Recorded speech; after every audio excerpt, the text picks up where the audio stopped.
everyone, and welcome to She Rides, the podcast where women cycling takes the lead. I'm Saar. And I'm Kristof, and today we're diving into the latest race results and hot topics in women's cycling. Let's get started. Ready?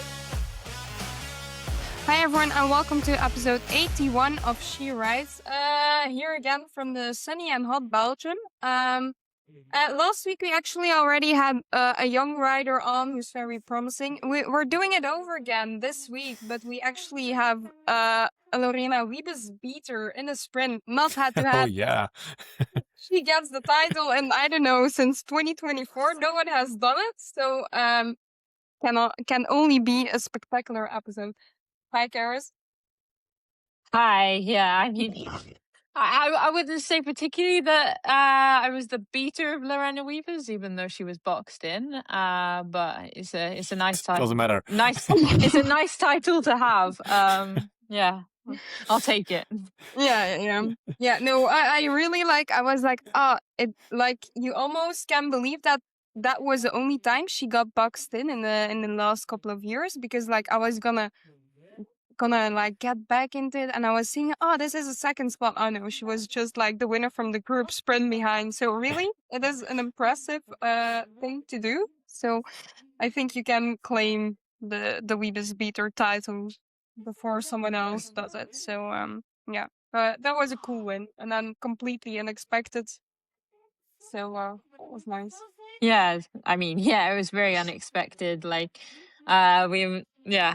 Making jokes beforehand, not thinking anything, but looking back, it was the perfect weather, the perfect conditions for me. Being from the UK, I'm very used to the rain and the hail and all of the weather.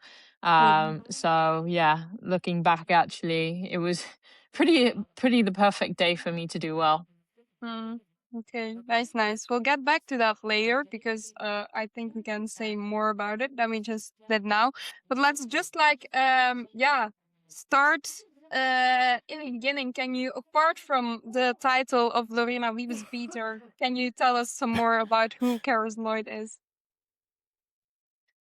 So I actually started racing when I was really, really young. I started when I was 5. Just trying to beat my brother, basically. Because I have an older brother and a younger sister, and my dad got us all 3 into riding. And we both just kind of went to a local race, and me and my brother loved it, and my sister was just a little bit too young to race, but as soon as she could start racing, she was doing the exact same thing. So really young, we started just racing as much as possible. Going to My parents did a lot of traveling when we were younger, just to go everywhere in the country, and then also we did Junior Tour of Assen, the youth tour. I did it from category 1 until category, I think, 6. So for 7 years, because the girls spend 2 years in category 1. So yeah, I did that for a very long while, trying to beat the boys. But yeah, and kind of grew from there, I think, joining the GB squad, and then getting my contract with Movistar. It was a long road because I've been doing the sport so long, but a good journey so far. Nice. Mm-hmm. And Carys, who's Carys Lloyd when she's not training or racing? Tell us a little bit more about that side. So for me, up until last year, I was doing school, and I'm really passionate about learning, and I think it's a really important side, especially as a professional cyclist. I think some people forget that we do have a lot of free time. I mean, last year I didn't so much, but this year, yes.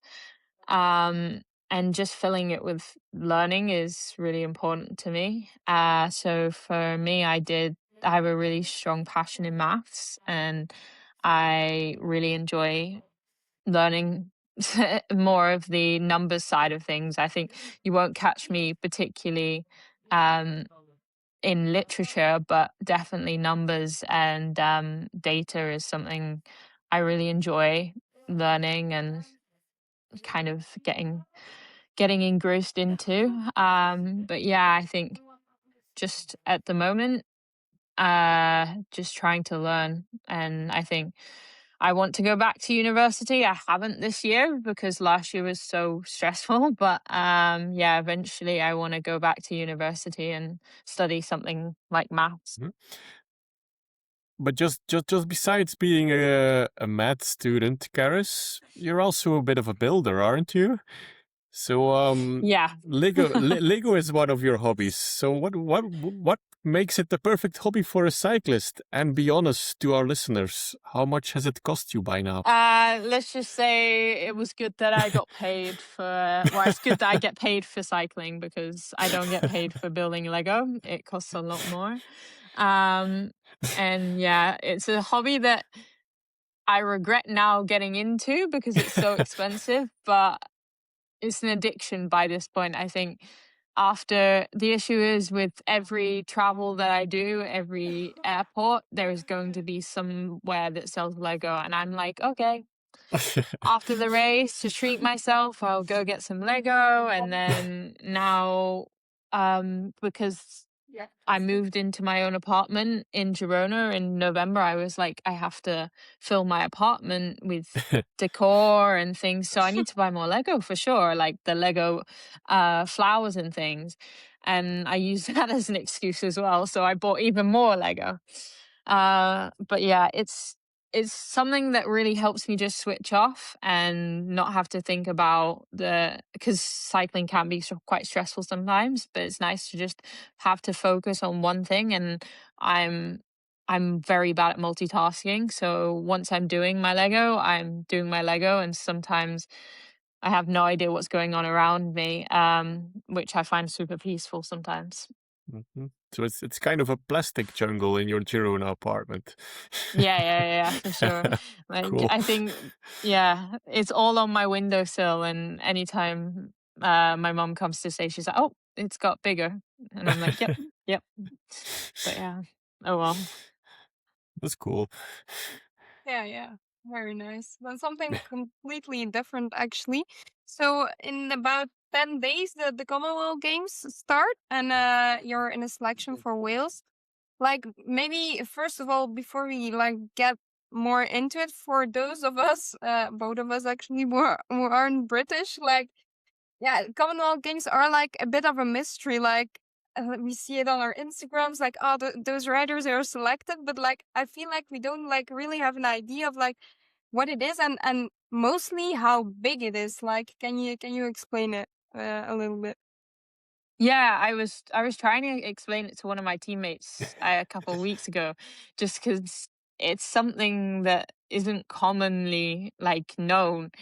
And I was like, oh yeah, the Commonwealth Games, because as a British person, I've grown up watching it, and I know everything about the Gold Coast Games that was in, I think, 2018, and all of this, and it's all the most simple thing I can say is it's maybe one step down from the Olympics. It's really, really big especially for British people, because for me, there is no other race where I can represent Wales. I always represent Team GB, and it's never split into the four nations.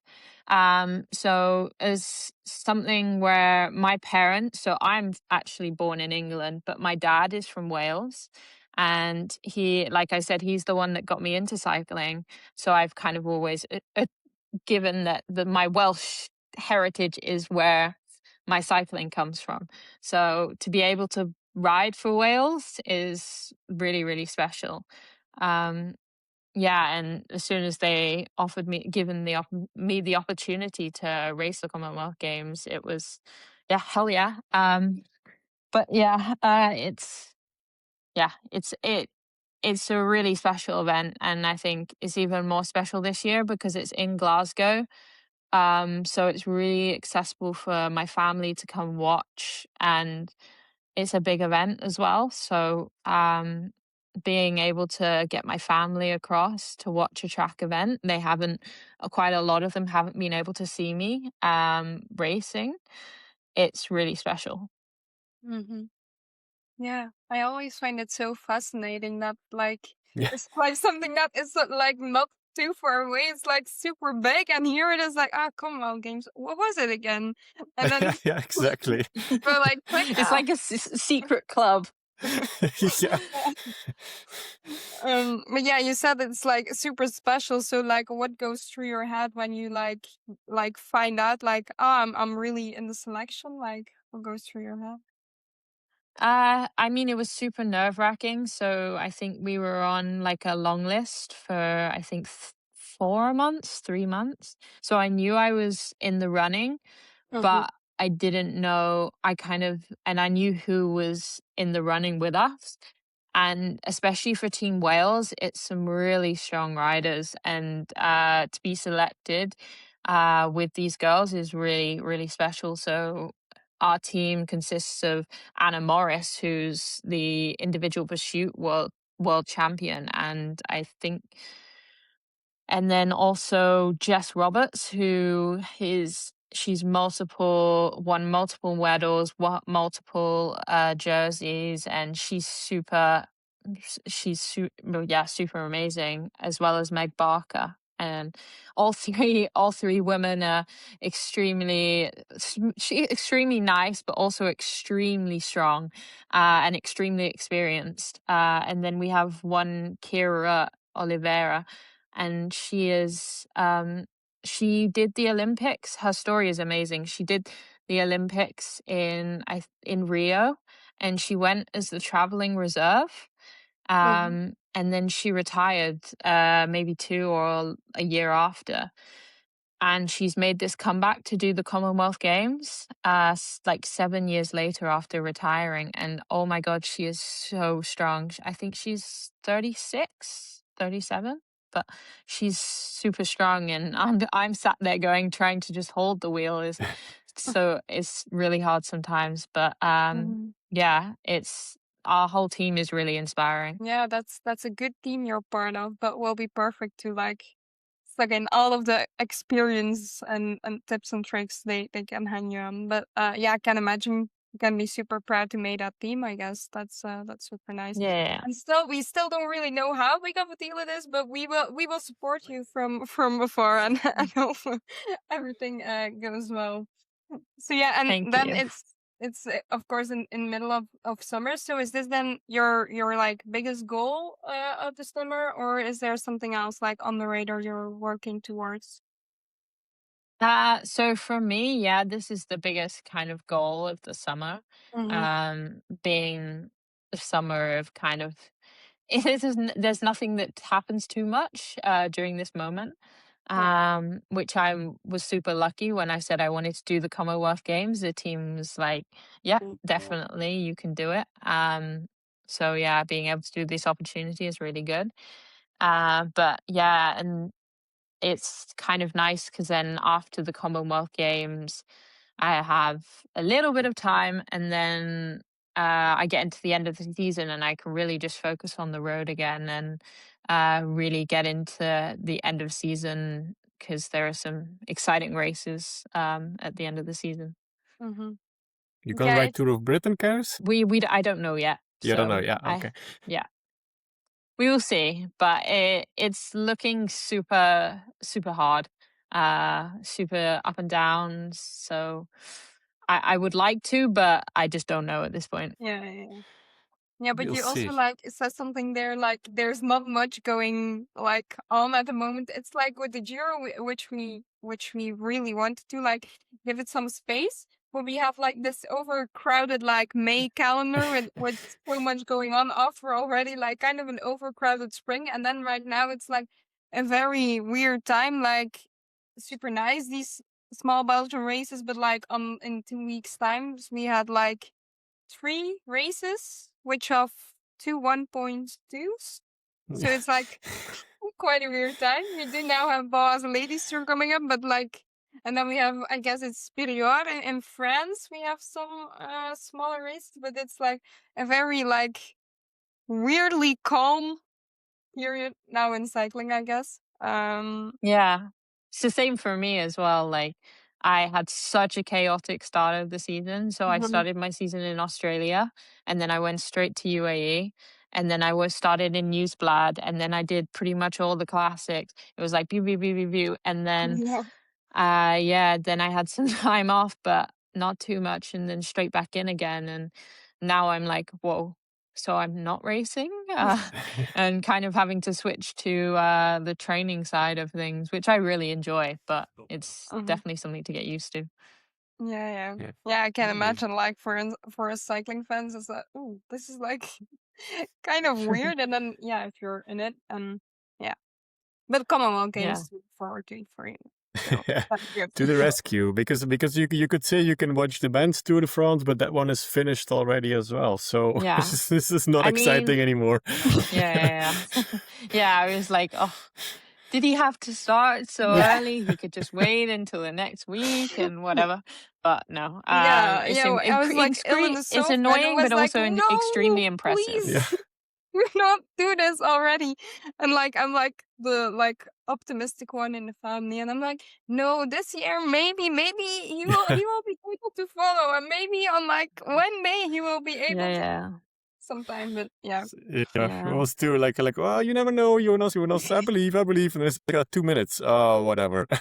Never mind. Yeah. Okay. Especially Fine. like even when it's happening, you're like, oh, maybe he can come back, and then you're like, oh no, he's not coming back. No. but All like right. we did see like with Van der Breggen, which I found like there was like some sort of a parallel. We saw like actually like almost the same scenario in like the final stage, I think, of the Giro women, where Vollering went, and you had the feeling like, oh, Van der Breggen, she might be able to come back. Like, I think both of them had like 30 seconds, and then they went in the descent, and then it was just over, which was for me kind of fascinating to see that. Yeah, obviously we always get thing it's completely different sport, but that was like parallel that surprised me. Exactly the same thing actually happened there. But thanks to Yeah. Jamie, the Giro women was a lot Except more this, interesting. except this happened on the last stage, Yeah. or like the second to last stage, not like the first weekend, Yeah. So and this, like of a 3-week race. Demi's Giro win was like super exciting because it blew all up in the last stage. But this one is like, guys, we still have 2 weeks to go. Come on, man. Yeah. What are we supposed to do now? Yeah, and I was like thinking like the day before, he was like, oh, I have a bit of a headache because of the heat. And I was like, okay, this will compensate, like you're being overly strong. And then no, never mind. No. Never mind. Okay, so good Yeah. Baloise Ladies Tour is there because they have live coverage on Proximus. So exciting cycling to watch. Perfect. Yeah, exactly. Uh, Cool. Now let's jump back to our guest, Saar. Yeah. Yeah, because men's cycling, Jesus, since when does this have a spot in this? Isn't Yeah, it in this this is actually podcast? like Seriously. the longest Yeah. like men's cycling project has made in the podcast so far. So hey, dear listeners, do not forget that our guest today, Carys, she's only 19 years old. This is your second year with the Movistar team, Carys. How was the jump from juniors to a World Tour team for you? I think I knew it was going to be a big jump, and so many people had told me it was going to be a big jump, but you don't actually realize how big until you make the jump. And I think you can be told so many times, you can be told it's going to be hard, it's going to be this, but you never really know until you make that jump. And I think it was super nice. And I think I had like a little bit less of a jump than, for example, Kat did, because I was still in school and I still had that kind of buffer of I'm not full time. I am still having to get my education and do half kind of professional and half race at the same time.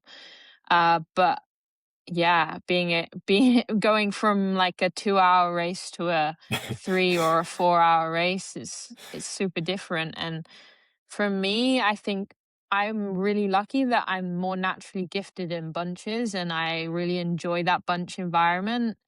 But for many, the jump from junior to elite it's super hard, because I think in junior, having that GB, I rode a lot for GB, having that GB jersey on your back demanded a certain respect from everyone, and you were able to move through the bunch just because you had that jersey on your back. Whereas moving into elite with Movistar, especially in those world tour races, okay, there's respect between riders, but they're not going to let you through. They're not going to let you get to the front if you want to go to the front, like especially in a classics race, and everyone's going for one corner. They're not going to be like, do you want to go first or shall I? Yeah. But yeah, like in junior, it's a lot more. If you're the strongest, you can stay near the front and you can be there with no really big issues. But in the elite, it's definitely more having to use your head and having to use. It's harder physically, it's harder mentally, it's all of the above. But yeah, like I said, with the bunches, I found it harder, but then also found it more fun because then there's more depth to the racing, especially with the team aspect. I think in GB we tried to do the team aspect as juniors, but obviously you don't have radios, you don't have access to the DS. You're limited in what you can do. So when you move to that professional team, having that team aspect and a goal, a more clear-cut goal, and a plan, more importantly, it's a lot more interesting. And having that jump of, okay, now we work for Marlen or now we work for someone else. I've really enjoyed that so far. Mhm. Yeah, like you said, it's not only a jump from a 2-hour race to 4-hour race, but all of a sudden you're doing a 4-hour race next to Elisa Longo Borghini, Lotte Kopecky, Wiebes, and Yeah. whatsoever. So Mm. it's quite a Yeah. quite a shock to the body, I guess, the first Yeah. couple of months. Yeah. Especially like not grew up, but I was riding alongside Kopecky, Lizzie Deignan, people Hmm. that I've looked up to for a number of years now. And I'm like, okay, just it's Kopecky next to me, just be calm. Or like Lizzie Deignan would need like to go to the feed and go past me. I'm like, yes, okay, you can go. Like, I'll just get out the way. Can I get an But autograph, please? yeah. Can you sign my helmet? Yeah. Yeah. It's super cool. I can imagine. So, and how does this actually go, Carys? Like you're a junior and all of a sudden you sign with Movistar. Is this like, how does it happen? Do you literally get a phone call from Movistar? They say like, "Hi, Carys, we like you. You want to sign and ride for us?" Or how does it go? So I mean, it's no secret that Kat had already signed with them, and Mhm. I'm pretty close with Kat. So I kind of already knew about them from there, and they already knew about me from that connection. And then as a junior in Binder, I did a lead out for Kat for the sprint. And it just so happens that they were obviously there for the women's race, but they watched the lead out into the finish and they were like, oh, she she Hmm. she is like she did a pretty good lead out there. So yeah, then I spoke to them after the race, and kind of with Kat just got them to know my face. And then I ended up signing with my agent, who is got really close connections with Movistar as well. So as soon as Movistar found out I signed with my agent, they contacted my agent and tried to just set up connections and set up communications. And then, yeah, I had a few conversations with them and I just really liked what they were saying, especially they called me and they also called me with my parents just to kind of, rather than me feeling a bit uncomfortable because I think like 17, 16 at the time.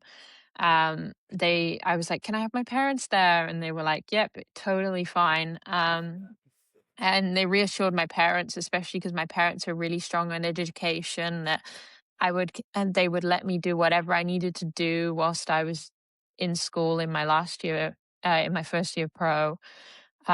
So yeah, just it all clicked, and they said the right things, and I really got on with the kind of ethos of the team. So yeah, it was a no-brainer for me. Mhm.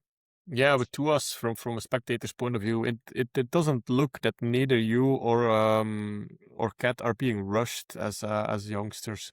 Mm. Like what you sometimes see in a World Tour team is just like, oh, patchwork because we only have 5 riders for a World Tour race. So yeah, the youngsters hop just go in. I'm under the impression that that's not the case with Movistar team. So No, that's for sure not. mhm, Like last year, I was having some stress before my exams because for me, I'm quite a stressed person, and I really wanted to do well in my exams, just for me. And I put in so much effort in the years before, and that I wanted to finish it well. So I said to them I couldn't race to, I think it was a month and a half before my exams. I was like, I can't, I was supposed to do, I think 2 races. And I was just like, I'm really sorry, but my mental capacity is here and the limit is here. Mhm. Um, and I just can't race because I know that I'm just not able to.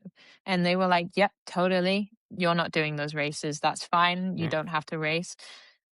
We'll see you once you finish your exams. And yeah, it was perfect. Like I worked with the coach, and I actually didn't do too much training during my exams because we knew that my I would be physically and mentally tired. And then when I finished my exams, I actually just wanted to train straight away. I wanted to go straight into hard training. And I then didn't realize I'd just done a month of really hard, mentally hard exams. I was so tired physically and mentally Mhm. that I needed maybe a week and a half of just relaxing, and then we could go again. But that came from my coach. That came from kind of the team just saying you need to take a step back so you can take a step forward. But yeah, they've always kind of focused on development. They've never focused on the goal. That's why we went into Depana, not Depana now. It's Ronde van Bruges. We went in and just learn and just enjoy the sprint and do what you can, and we'll see what happens. And yeah, that's I think where I do best. That's where I Mhm. flourish because I know there's no stress on me. It's just kind of Mhm. to do the best I can. Mm, mhm. yeah. Perfectly made the bridge for me actually to to that race. Thanks for that. Well, also thanks for saying it is Ronde van Brugge for us because I actually did have just Brugge de Panne written all over my Yeah. notes. So sorry, Thunder's classics.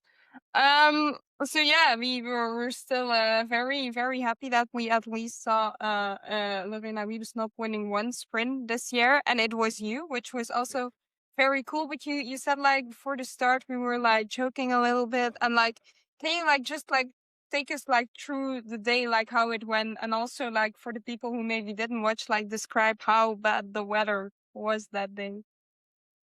Yeah, so it was funny because we started the race. I mean, we were driving to the start of Mhm. the race, and it was full gas rain. Like the bus was having to like start like slowing down just because he couldn't really see, and it was so bad. But then when we got to the race, it was actually sunny and blue skies.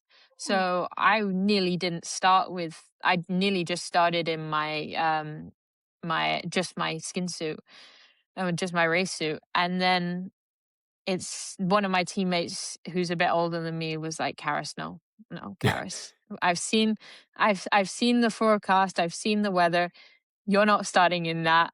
Put some Iron warmers on, put a jersey on, and I am forever grateful for her for telling me that.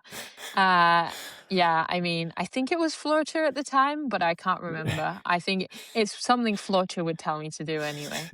Um but yeah, and then yeah, I we started and I was like, I'm too warm, I'm too warm.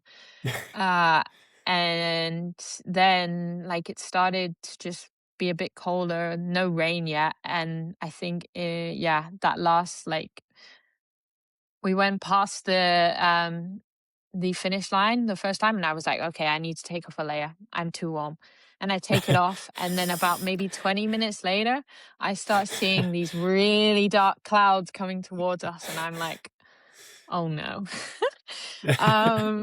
So cause I know bad weather races quite well from being in the UK. And so I then just start naturally just to move up because it's really easy because the race wasn't that stressful at that point. But I'm like, if it goes really bad, if the weather goes really bad, I want to be at the front, not the back, so that I can see in front of me. I don't have to ride a wheel and hope for the rest. And I'm really glad I did that because, oh my God, it started raining and it was pouring it down and we were getting soaked. And then it started hailing and oh my God, the pain in my legs from just ice stabbing you it's so bad. Like, I think I was almost like laughing because I was like, we're racing in this. We're actually racing. And like I look around and I'm just seeing like some people from like Belgium or like my own teammate Floortje, and they're all starting to just switch off and just turn accepting the cold, and thinking about being cold rather than think about racing. So I kind of already knew that I had a little bit of an advantage on most people because I wasn't thinking about that. I was thinking about eating and I was thinking about which wheels to follow to make sure that I'm safe. Or at one point, I think UAE were actually pushing on the front. So I was like, okay, maybe I need to just join behind them so that I can stay near the front and all of these things rather than just thinking I'm cold. So yeah, at that point I was like, I think I have an advantage. It could be nice. I could get a top 5. Yeah, this could be a really good race for me. And then, yeah, it was still pretty cold, not raining anymore for the finish. So at least we could kind of see each other and it was a little bit less dangerous. Because I think if I had to sprint in the hail, it would be too much. But yeah, I think we got to the finish and I just I found myself like without my teammates, which is quite normal for me in a sprint, just because we're a very climbery team and a different type of team. But just trying to find wheels to follow, like Canyon Shram and all the stronger lead out riders. And then I just kind of remembered that my teammate had told me it was like a side front wind, because she had sprinted for the like bonus point the lap before, and she was like, it's a front side wind, so the people coming from this side will be sheltered, the side that I went on in the end. So yeah, I had this like kind of tussle with Lorena because she wanted to go this way and I wanted to go this way. So I was like, okay, I'm going to let you go and then I'm going to go this way. And actually it really worked out because there was more space just because from Middle Trek doing their lead out, everyone wanted to follow. So yeah, I ended up having a bit more space and maybe the wind was helpful. I can't really remember, but yeah, just going for it and it worked out. Yeah, that's the least you can say. Yeah, wonderful and extreme day. It's quite a nice way to take your like first big win. Like, yeah, not bad. If you can like after your career, you can say like, yeah, that was my first pro win. We had hail, rain, wind. It was cold. That's a heroic win. That's nice. But yeah, then all of a sudden you win Brugge de Panna and it's like big news because guess what happened, Lorena? Wiebes didn't win like a sprint, so it was like big news. And then like almost like overnight, like the whole women's cycling world was like, ooh, yeah, now no Carys Lloyd is like, what was that like? Because all of a sudden, like you go from like mainly in that like domestique world to like winning a big spring classic. So yeah. Yeah, I think it was nice because I had my DS Kelvin. He's always kind of believed in me. And he was like, I knew you could do it. I mean, I said to him, I was like, we had this conversation. I was like, I thought I could do it in 5 years, not now, but it's nice that it's now. But yeah, it was just, it was crazy. I think going and beating some people that I've been watching for so long and just want to learn from, let alone beat, was crazy to me. Um, and yeah, I think the team's been really nice with it as well. Like they could have kind of told me, okay, now you need to start performing. Now you've done it once, you can do it again. But actually, they've gone, okay, we're really happy that you won this one, but we still need to keep developing that side of you. And I think it's nice that we know you can do it. But there's still a long way to go before I can beat Lorena Wiebes in an out and out sprint, you know? Mm-hmm. Yeah. Because that was actually like my next question, of course. Like, if you win like this thing, like, did you really like feel like the outside expectations? I feel like your team really put you like in a nice, safe space bubble, something like that. But like, did you feel like the outside expectations go up after that? I think the outside, no, but I think from myself, I expected Mm-hmm. kind of, I was like, oh, I've done it once, I can do it again. So, like, yeah, I think I went into Burgos and I was like, oh, I really want to just second place, third place, or whatever it is. Cause I was like, I'm not going to beat Lorena, but I can come second or whatever.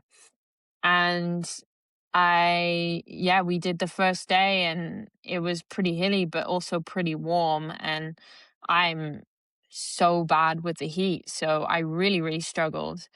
Um, and I ended up like not doing, I think I came top 20 and that was it. And I was Mm-hmm. super hard on myself because I was like, how can I win a race and then only come 20th or whatever it was? Um, so yeah, I think the pressure more came from inside than outside, but now I've Mm-hmm. kind of reframed it and it's great that I have that win, but I still need to keep learning and Mm-hmm. I'm not going to be where I want to be at 19 because that's just not possible. And yeah, I'm excited to see what I can do in the next few years. Mm-hmm. Oh. And in the meantime, Carys, they don't take it away from you anymore. That Yeah, win. exactly. Yeah. Exactly. It's a Yeah. nice, yeah, I think reframing it as it's a really great Mm-hmm. confidence boost and it's a really great to know that I have that in me, but it also, I need to be realistic and there's still a few more years before I can make this consistent, you know? Yeah. And just You're like 19 for your years old. bigger Don't goals, worry. we like we like need to arrange like a hailstorm on the day itself. I feel like Yeah. whatever Yeah, yeah, yeah. that's like the best weather for you to ride in. So then we like yeah, just let Yeah. us know and we're gonna manifest a hailstorm, I guess. Yeah. Exactly. So don't. Yeah, it's a shame when in the summer there's no chance of a Yeah. hailstorm. Yeah, But it's all good. don't put too much stress on you for a stage in Burgos because it's not gonna hail probably in Tour of Burgos. So don't worry about Yeah, that. yeah, well, yeah, yeah, in yeah. Belgium we do have a lot of like summer storms. It's still like hot, but it does rain, so like it does help cool down. So maybe that's also like a scenario that could And it help. Yeah, yeah, yeah. hails as well. So Yeah. Yeah. Yeah, I mean, but in the moment, the weather's been so good. Like even in the UK, I'm currently in the UK. Hmm. It's 25 degrees every day. It's Hmm. perfect. Yeah, so good to adjust the alpha modes maybe. Well, yeah, let's go to the latest news. Maybe, as I said before, it's not much, but we do have some latest news. We had Argenta Classic dwars door Wingenen en the yeah Grote Prijs Beveren. There's something behind it probably, but I can't remember. Okay, so Lara Gillespie on one, then Coles Lister, Lonneke Uneke, Puk Langenberg, Zanardi, Smoeren, Steiginga, Van Hoven, Lundmark en Venturelli. That was the top 10. Yeah, I did see the sprint, but let's be honest, I wasn't feeling well, so I kind of fell asleep. Um, don't ask me how I did it because I had two screens on and still I managed to fall asleep. Uh, yeah, it was. Wow. That's a little summary of the race, probably.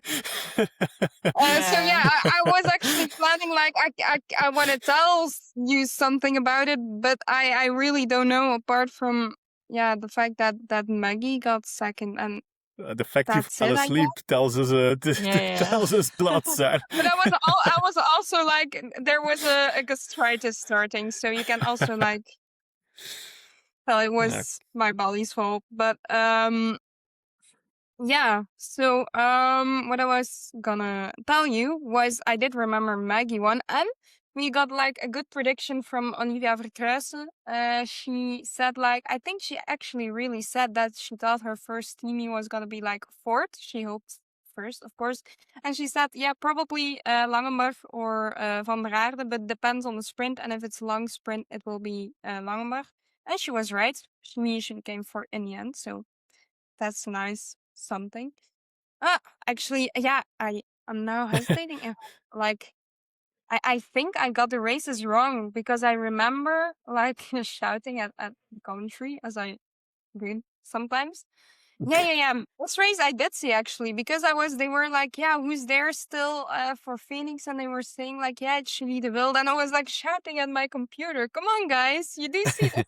Okay, so I did see that one. Yeah, so that one was just kind of boring because I did actually watch it, but I didn't remember apart from that.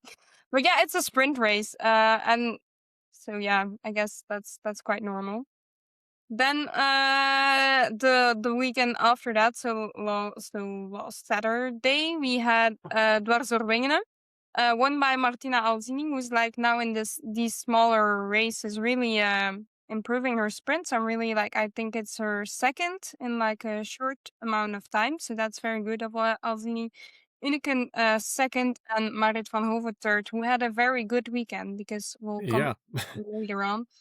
Um, yeah, so that was that for Dwars door Wingenen. Also there, yeah. What we can say is And I Mieke Dox, think our guest, And is I think to say that Abby Miller also came fifth, just to, shout out to any British riders. But yeah.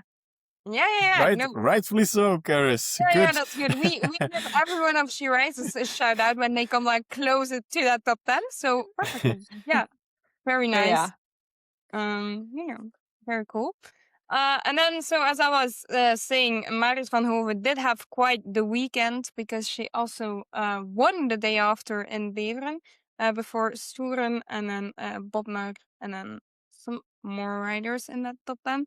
So that was it from like the race actions. I just saw a press release from FDG Suez coming out. Kate Courtney, she's a mountain biker, but she also became USA champion on the road this Mhm. year, and she will join FDG with immediate effect, actually, and she will already start racing in the Imperior, the French race I mentioned.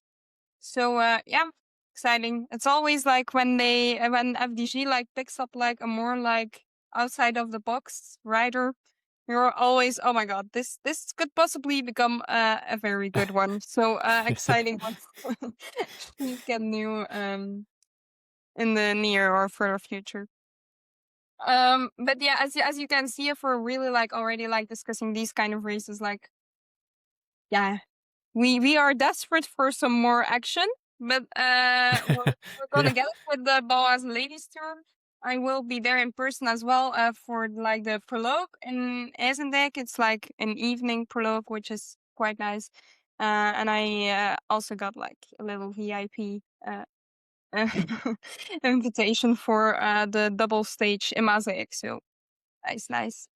Um, which is also cool is that the participants list at the moment is looking very nice.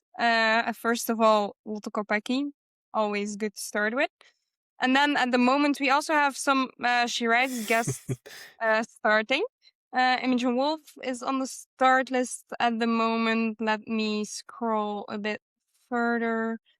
Helene Hesters and Erin Bootman, those two are already official. The Valuda already posted their selection. We're also seeing Mieke Doxt racing, Anna Dubier, and then I need to make sure I don't forget anyone. Yeah, I think that's it for the pre-race start list at the moment. And of course, we also have another favorite who's racing, which is Zoe Backstad. So I guess it will be super exciting to see because we have a prologue, a time trial, we have a bit of a heavier stage, and then we have lots of sprints. So it can be interesting to see. Like I'm expecting like mainly a battle like Kopecky Backstad. I'm excited to see how that goes. We finally saw that Zoe Backstad also come in a sprint. We knew it was happening, but Canyon Shem showed they could also go for her. So it will be exciting to see what she can do there. And then yeah, some other names I'm seeing right now. Gladys Verhulst will also be up there in the sprints. We have Koponi Henderson if there's a time trial.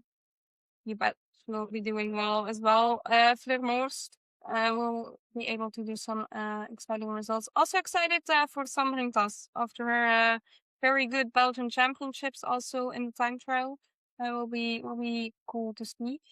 Millie Cousins, to mention a British rider who's quite good as well. Charlotte Cole will also be very motivated to win a sprint there. They also have the young Langenbach who can also do sprint if necessary. As he works is starting with a star team as usual. Gerritse, Guarici, Marcus Schreiber van Bellen. Unex has Zanetti. Then we're also seeing Lonneke Unicus Karatsuren. They both can do sprint quite well. Then maybe for the high tech shout out, you can like give us the one to watch for Baloise Ladies Tour. It's not confirmed yet, the selection. I bumped into the DS this morning on the airport. So I was like, well, it's going to be the same names as Beaver and Dwars the Wings. She's like, no. We completely like reshuffled the team for Baloise. I was like, okay, damn it. But I guess we can expect Kaya Ries, Julia Borgström, Laura Sanders probably for the flatter stages. If Oda Gissinger is racing, you never know if she's crazy enough to go in a breakaway. That's that's probably the ones to watch, I think. Yeah. For Minimax, I'm guessing Lundmark can do a nice top 10 as she's doing lately. And also excited to see Lichty. She's doing very well. We know for years, like, why isn't she in the World Tour team yet? But that whole team, Saar, next cities, I mean, they are performing this season. They come up for me. They come out of nowhere. Like Carys has a new teammate that's coming from the next cities team next season. Yeah. And I mean, she did I saw her in a gravel race that was in Girona, and oh my God, she is strong. I mean, she dropped Cat, so yeah. I mean, not bad.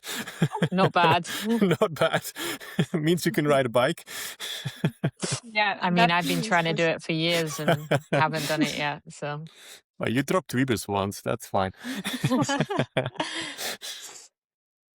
Yeah. So the next team is also one to watch because Bobnar did 2 top 10s in the sprint stages, in the sprint races we had. So also exciting. Nina showed her as well in the Tour de Suisse. So exciting team. Of course, when Mieke Dox starts, Das is also very exciting as well. But apart from her, they also do have some nice ones to look out for.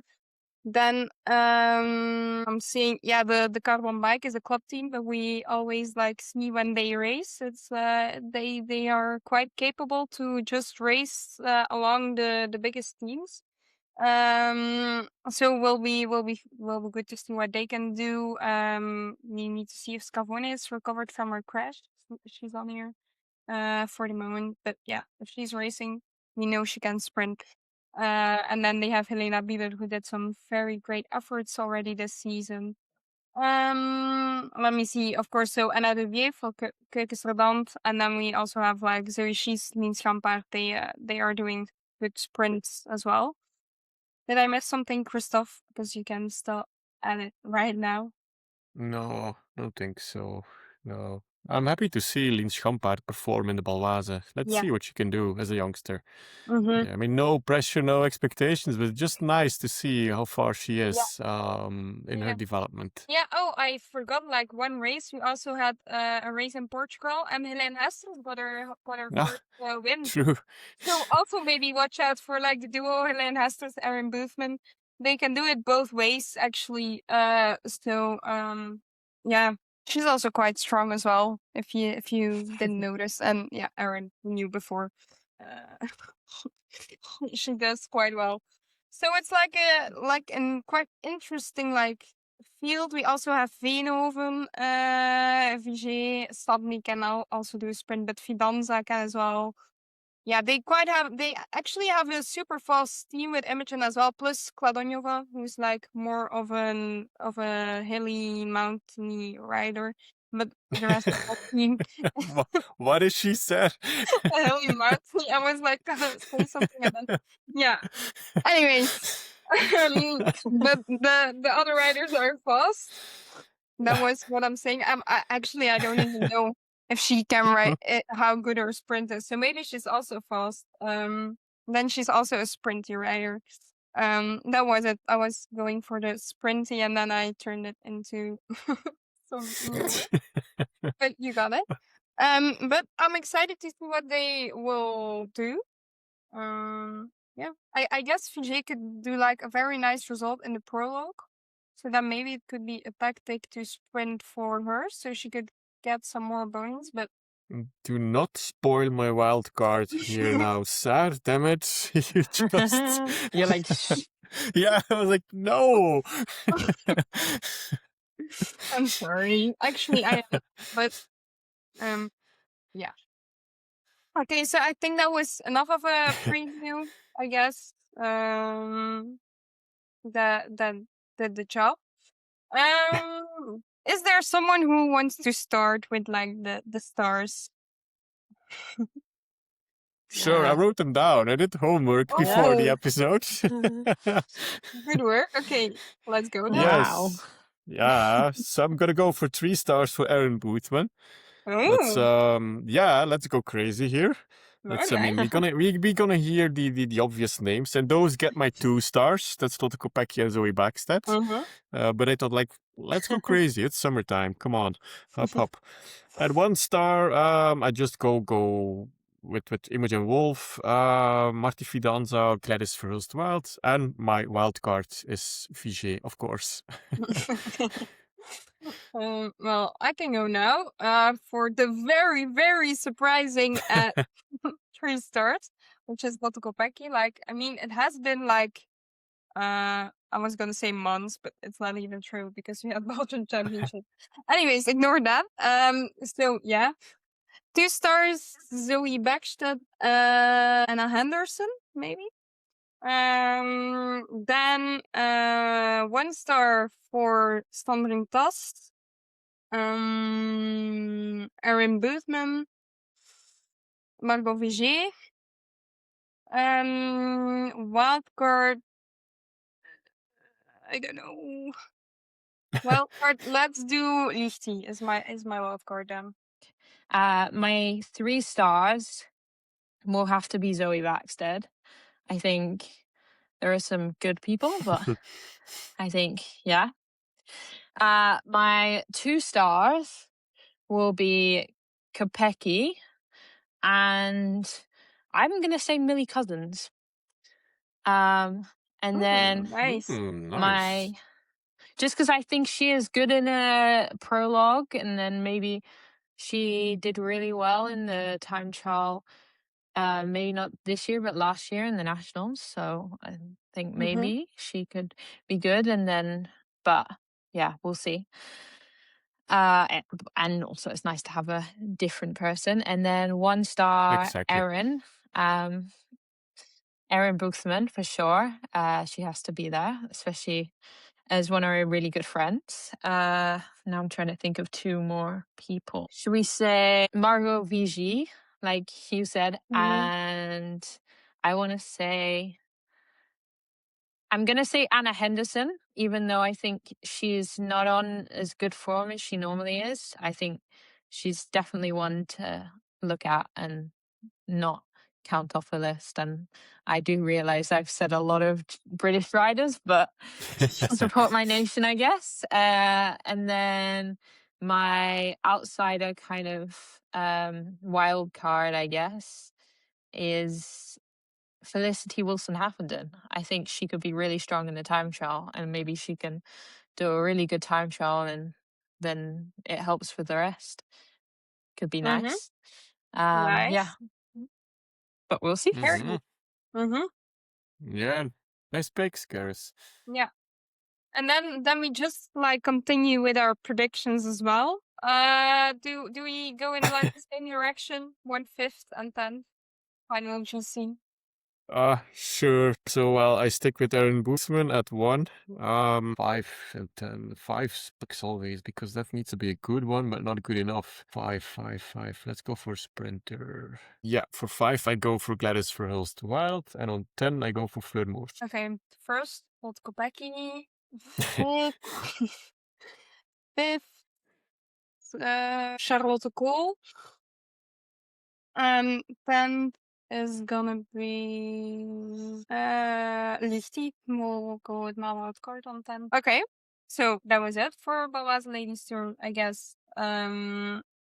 Hopefully will be nice. I guess the sprints will be competitive, but that's the same thing we thought when we were in the Giro. Oh, Wiebes is out. The sprints will be competitive, and then they were not. So, but it looks like the sprints will be competitive, and then time trials, in my opinion, always nice. Lately, I've heard some people think it's boring, but I love a good time trial. So yeah, will be nice. Hopefully, safe race because that hasn't always been the case in the past. But hopefully, all goes well. And no crashes, please, because it's Baloise Ladies Tour. So let's do not forget that. No crashes, please. Well, at least no serious crashes, because yeah, there will be crashes, like every race. But nothing too serious, please. No contenders for the Tour de France fun that blow up in Baloise because of some stupid crash or some stupid road furniture. Like, no, none of that. Yeah. We've already had too much of that. We don't need any more. Yeah, totally right. Cool. So, what do you think, Sai? Let's take our guest to the future. Carys, what's your dream race? My dream race, I to win or just to race? It can be both. Because I do have to admit my dream race is Roubaix. And I've raced it twice and finished outside the time limit on my first year, and the second year finishing in the time limit, but not how I wanted to finish. So That's progress. You're only 19. Yeah. It's gone from, I think I finished 20 minutes behind the leader to now 10. So maybe this year even less. Yeah, well, not this year, next year. You're at the same time as the winner next year, so you're exactly. Yeah, so in I'm 3 years you win this thing. Yeah. But yeah, I think it's a race that is actually pretty close to where I live. I live in the south of England, so it's 2 hours from Belgium, like really, really not far. But yeah, it's actually closer for me to go to Roubaix than any of the stages of the Tour of Britain. So my local race maybe. But yeah. It's not it. And to win something like that, it'd be extremely cool, and be pretty nice. Yeah. And which rider do you look up to, or do you hope to become like one day? I mean, the easy answer is Lorena, obviously, because I'm a sprinter and she's the best sprinter. I would say in a very long time, maybe even ever. So yeah, automatically I look up to Lorena, but I would say in my team, I think Marlen is someone who I really look up to, especially kind of her mindset and the amount of setbacks she's had. She's still so positive. So yeah, to be so, if I can be, I don't know, 80% of Marlin, I would be really, really happy. But obviously I want to be that 100%. Yeah, because I think just the mindset she has and the drive she has is just, it's super impressive. Yeah, great. And if in 10 or just take 15 because you're only 19, in 15 years someone asks who is Carys Lloyd? What do you want the answer to be? I don't know. That's a really good question.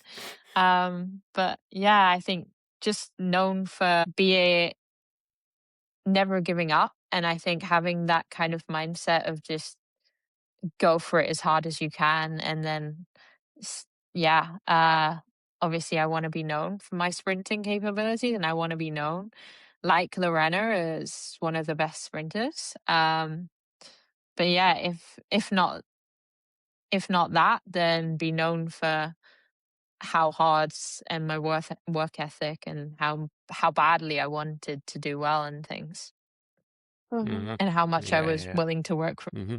Yeah, yeah. And you're also still active on the track, very much so. Like a lot of great UK riders before you. How do you see that developing? Do you want that to continue? Do you have your mind set on the Olympics? I think in the UK we have some really strong contenders in on track who like I think in other nations, so for example, like Belgium, you have most of your track riders race on the road as well, but it's actually not the case in the UK. A lot of our track riders don't race on the road, so it makes it even more competitive. So I think I would love to say that I'm going to do the next Olympics, but I really don't know. And I'm kind of just taking each step as I see it and seeing where it takes me. But yeah, for now, really enjoying the track. And it's something that I've always enjoyed and found, yeah, super exciting, especially like sometimes road can be a little less jam packed, whereas tracks just kind of full crazy, full chaos for 30 minutes, 20 minutes. Hmm. Yeah, yeah. And then, like you said before in the podcast, you moved to Girona in November now as a 19-year-old. How hard is it being away from home and the people you love so much of the time? Yeah, I think being young, it's definitely hard, but I think GB teaches independence from a really young age. Um, because I think I was doing races away from my parents as a junior. So I kind of had a little bit of step from that. And we have training camps for like 5, 6 days without your parents. But yeah, obviously being months away from your parents is super different. And I think I'm really lucky that my parents are so kind of supportive. And my sister, she races as well. Like she was just at the track Euros this week, doing really well. And she then she's able to come to me as soon as she has breaks from school, and then my mum comes out to see me. So it's not like I go for, I don't know, 6 months without seeing them. I still see them quite a bit. Um, but yeah, it's hard, especially going from your parents doing everything like cooking, cleaning, washing, all of this to having to do it yourself. I think I never realized how long it took to put washing out to make sure it's drying. Like, I think of just washing my clothes as putting it in the washing machine and then it comes out and then it's fine and it's dry and it's ready to ride. But you have to hang it up and make sure it's going to dry. Otherwise, you're going to have no kit for the next week. But yeah, I was like, oh, it's well, after a 4.5 hour ride, the last thing you want to do is turn on the washing machine. Yeah. And now you finally understand what your mom was complaining about all the time. Yeah, for sure. I think, yeah. And now I'm like, oh, when I come home, so I'm home for a little bit before the Commonwealth Games, I'm like, oh, it's so nice to not have to cook dinner. And now I'll go and be like, oh, what's for dinner, rather than having to look in the fridge and think, oh, I have this, and this, I need to go cook this. But yeah. Well, after the annoying stuff, let's go over to some this or that's. What annoying stuff. Doing the wash after training, right? Annoying. Okay. As I'm just no, I wasn't insulting you, Kristof. Easy. So I was saying, over to some this or that could also be annoying to make a choice, but it will be more entertaining maybe. So first of all, track or road? Road. I have to say road, I think. Sprint win or breakaway win? I mean, I think it's obvious, but sprint win. Yeah, this one is also That's quite obvious. Rain or heat wave? Rain. Yeah, training alone or in group? Ooh, that's actually a hard one. I enjoy both, definitely. I would say training in a group, just slightly, just because sometimes it can get a bit long if you're always training alone. Nice. Lego or Netflix on a rest day? Oh, what about both? Yeah, I can do both. No, and watch you Netflix said and you said you Lego. cannot multitask, No, yeah, Carys, so yeah, you have to no, pick one. Lego then, Lego. World champion or monument winner? I think world champion, just So because. winning one Tour de France some sprint or the overall sprint classification? Oh, I think the sprint classification, just because then you have the jersey, and like you get to wear it pretty much for the whole, I hope for a couple of days during the tour. That would be pretty cool. Nice. And then beating expectations or exceeding your own? Exceeding my own, I would say. I think I'm quite I think highly of myself, and I have expectations a lot higher than I would say others. So if I exceed my own, then I exceed everyone else's, I would say. Nice. And then the big finale. What's your hot take for the Tour de France from to start the hype? I'm gonna say that Cassia Nubia Domo will win one of the hill stages. Nice. Oh, that would be nice. Yeah. I would. I think wins. Good one. I'm watching some of her like reels or I would say they're like more of recaps of the stages, and she's just super funny. So I'm like, oh, it'd be really nice if you can do well again. Yeah. Yeah, you can't be against that. Yeah. No, cool. Then I think we can wrap it up, Saar. The only thing is probably left is say huge thank you, Carys, for joining us on the podcast today. And we wish you all the best as a 19-year-old. Don't forget, you're only 19. There's still a lot of margin. There's still a lot of development. So don't be too hard on yourself sometimes. Okay, promise us that. I will try my best. Thank you. Oh, okay. That's good enough. That's good.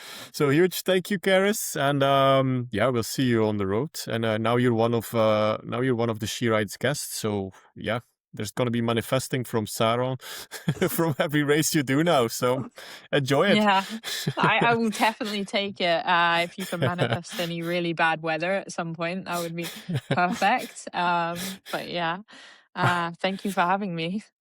Yeah, you're welcome. Yeah.